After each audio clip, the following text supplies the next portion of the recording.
छत्रपती शिवाजी महाराजांच्या विचाराने नवीन वर्षाची सुरुवात। छत्रपती शिवाजी महाराज पालखीचं 5वं वर्ष आज नाशिकमधील सिन्नर व इगतपुरी तालुक्यात पार पडते।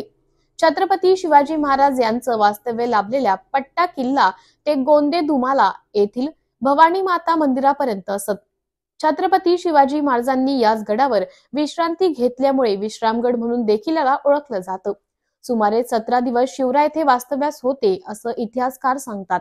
या किल्ल्याला छत्रपतींचं संरक्षण केल्याचं सांगितलं जातं। मोठे मोठे धान्य गोदाम देखील येथे पाहायला मिळतात। सकाळी 7:30 वाजता महाराजांचा रुद्राभिषेक येथे पार पडल्यानंतर पालखी पुढे मार्गस्थ झाली। पुढे महाराजांचा विचार प्रसार करत टाकेद, अडसारे, धामणगाव, साकूर, बेलगाव या मार्गी पालखी गोंदे धुमाला येथे भवानी मंदिरात पोहोचते। पालखी सुरू करण्याचा मुख्य उद्देश छत्रपतींच्या विचारांनी एक नवीन वर्षाची सुरुवात व्हावी, तरुण व्यसनापासून दूर राहावे अशी असल्याचं आयोजक रुपेश नाठे यांनी सांगितलं। नवीन वर्षाचं स्वागत करताना होणाऱ्या पार्ट्यांमुळे अनेक कुटुंब अनाथ होताना दिसताय। अपघाताचं प्रमाण वाढत तरुण चुकीच्या मार्गावरती जात आहे। या सगळ्याला दूर करण्यासाठी सकाळी महाराजांचा गड चढताना पूर्वजांच्या कष्टाची, मावळ्यांच्या पराक्रमाची जाणीव होते व युवक संपूर्ण वर्ष त्या विचारांवर प्रेरित होऊन काम करतो।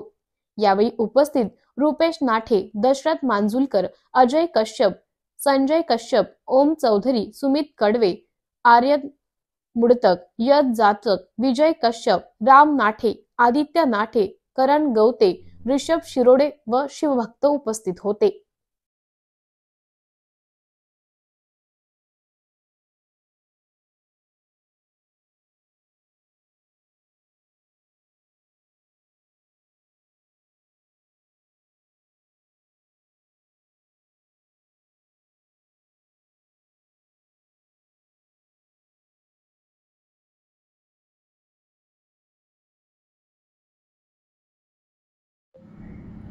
मुंबई नाका पोलीस स्टेशनकडील गुन्हा रजिस्टर नंबर 1/2025 या गुन्ह्यातील स्पॉटला माननीय पोलीस निरीक्षक श्री मधुकर कड सर यांनी व्हिजिट द्यायला सांगितली होती।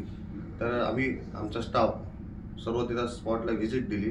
त्यानंतर कड सर यांनी 2 टीम रवाना करून पुढील आरोपितांचा शोध घेण्यास सांगितले होते। मला माझ्या गुप्त बातम्यानुसार माहिती मिळाल्याने शुभम नावाचा इसम त्याचे साथीदार हे फुलेनगर, रोहिणीनगर या भागात आहे। ती बातमी मी आमच्या वरिष्ठ पोलीस निरीक्षक श्री मधुकर सर यांना दिली। त्यांनी 2 टीमला त्या गुन्ह्यातील आरोपितांचा तपास करायला लावला। त्या भागात आम्ही जाऊन तपास केला असता शुभम नावाचा इसम आणि त्याचे 2 साथीदार अरुण, रिजवान, काझी असे 3 जण ताब्यात घेऊन पुढील कारवाई करता मुंबई नाका पोलीस स्टेशन यांच्या ताब्यात देत आहोत।